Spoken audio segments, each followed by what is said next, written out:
Anyway, my name is Lynn LeBeck. I'm here representing Michigan Quilts of Valor. We are delighted and thank our sponsors, AQS, for providing us the opportunity to spread the message about Quilts of Valor. And to, if you haven't already, be sure to stop by our booth 1825 and sign a message on a quilt block that will be made into a quilt and awarded to a veteran in the future. So, this is something that's very, very important to us. Quilts of Valor was founded by a lady, she was an Army mom, by the name of Catherine Roberts in 2003. She, like many Army moms before her, when her son Nate was deployed to Iraq, she needed to do something. So she and a small group of ladies got together and they decided that they would make quilts because quilts bring healing and comfort. And even though it's 80 degrees out there today, we know what Michigan winters are like, and quilts bring warmth. And the first Quilt of Valor was awarded to a wounded soldier at Walter Reed Army Hospital because it truly is who you know, and she knew the chaplain at Walter Reed. It's always good to have friends. So the first Quilt of Valor was awarded to a wounded soldier at Walter Reed Army Hospital in 2003 in November. Now, since then, that small group of ladies has turned into an organization of over 10,000 registered volunteers. It's all volunteers. There's also Quilts of Valor Canada and Quilts of Valor Australia, where they too are honoring their veterans with healing, comforting quilts, one vet at a time. And since November of 2003, over 318,000 quilts have been awarded. Let's face it, ladies and gentlemen, you give quilters a good reason to go buy fabric, we are on it. Not a problem. How soon can I go and get it? You got it. So, Quilts of Valor come to their recipients in many different ways. Like I was saying, it might be a single person who has pieced the top, done the long arm stitching, binds it and presents it. More often it's a group effort. Somebody pieces, somebody else long arms, somebody binds, and of course today it's our honor to present.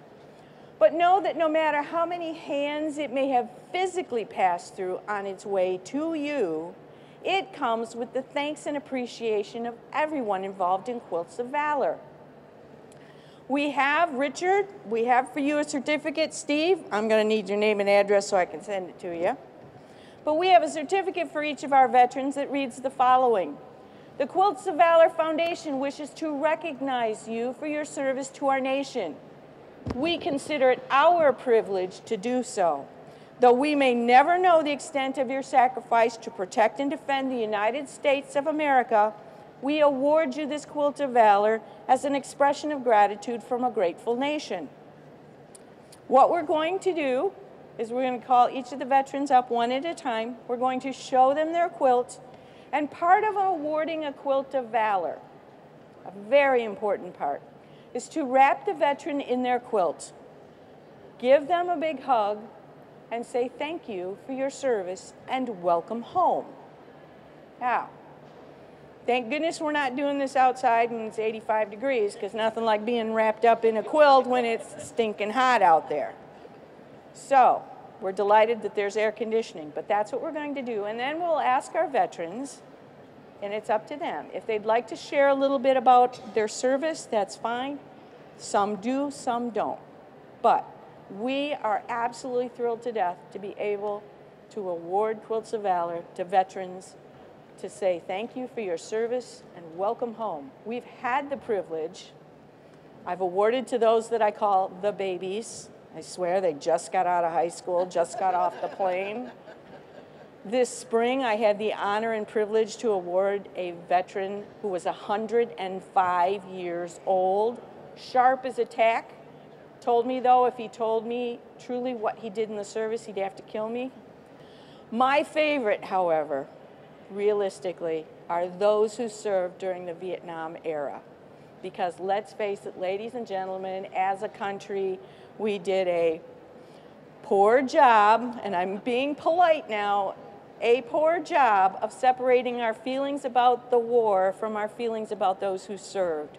And for so many of them, this is truly, for some, the first time anyone has truly said, thank you for your service and welcome home.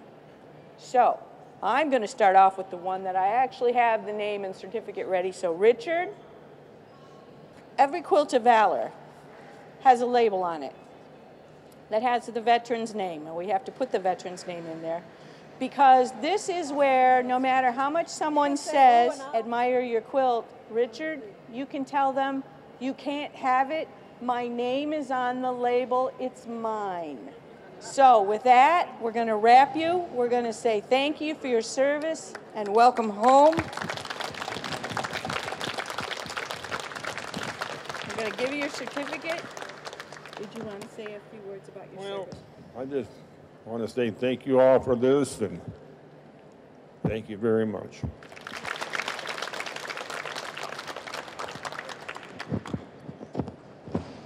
Next we have Steve. Steve's certificate will get sent to him. Steve, don't leave before I have your address. I'm good, but I'm not that good at figuring out where people are.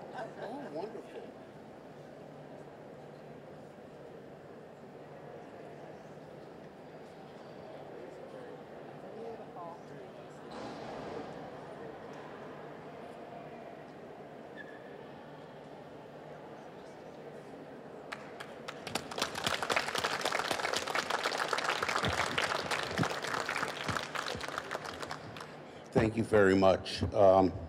I was very fortunate in that I never saw combat. I served during Vietnam. I was in the West Pacific. Closest I came was Cambodia. But there's a saying that every veteran, when they take the oath, they sign a blank check for any amount up to and including their life. So I have a lot of respect, especially for those who have been in combat, but for all my brothers and sisters in arms. Thank you. Thank you very much. I will say it is not uncommon when I ask people about receiving a Quilt of Valor, I will get those who say, I didn't see combat, I didn't do anything important. And truly, that's the story that I tell as well, is they signed a blank check that said, I will pay up to and including my life in the service of my country. You went where you were told to go, you did what you were told to do, and fortunately, you did not have to pay the ultimate price. So as far as I'm concerned, you have earned a Quilt of Valor. So thank you very much. And last but not least, Tim, also on the label, it also includes the name of the person who pieced it, the name of the person who quilted it, and I'm thinking most of these came from the Detroit area with a group from Clawson that I sew with. So they travel many miles, they pass through many hands, but they come with the thanks and appreciation of everyone involved in Quilts of Valor. So. And this one's long enough for Tim, so drape it. You know, sometimes the little guy gets the big quilt and the big guy gets the little quilt. You know how that goes. Doesn't look like it got on here, though. Well, there's not much I can say after after Steve. But yeah, I served U.S. Navy. I was on an oiler, probably one of the least favorite, least recognized ships to serve on too. So. But you did what you were told, and you went where you were supposed to be. And we thank you for your service. Thank you, Tim. We're so glad that you stayed for us to be able to award this quilt to you. I just wanted to let you know that we sprung this on him today. Complete stranger stopped by the Quilt of Valor booth, found out he was a veteran, and he was willing to accept a quilt today. Thank you, Mrs. Tim, for talking him into it. Yeah. One last thing about Quilts of Valor. Quilts of Valor are not meant to be folded up, put into that case, also known as a pillowcase, and put up on a shelf and saved for a special occasion. They are meant to go on that favorite recliner, easy chair, couch, wherever it is you spend your time. And when you're having one of those days, and those who've served know what I'm talking about of one of those days, you wrap yourself up in your quilt, feel the thanks and appreciation of everyone involved in Quilts of Valor. Thank you. It's been our honor and pleasure to say thank you for your service and welcome home.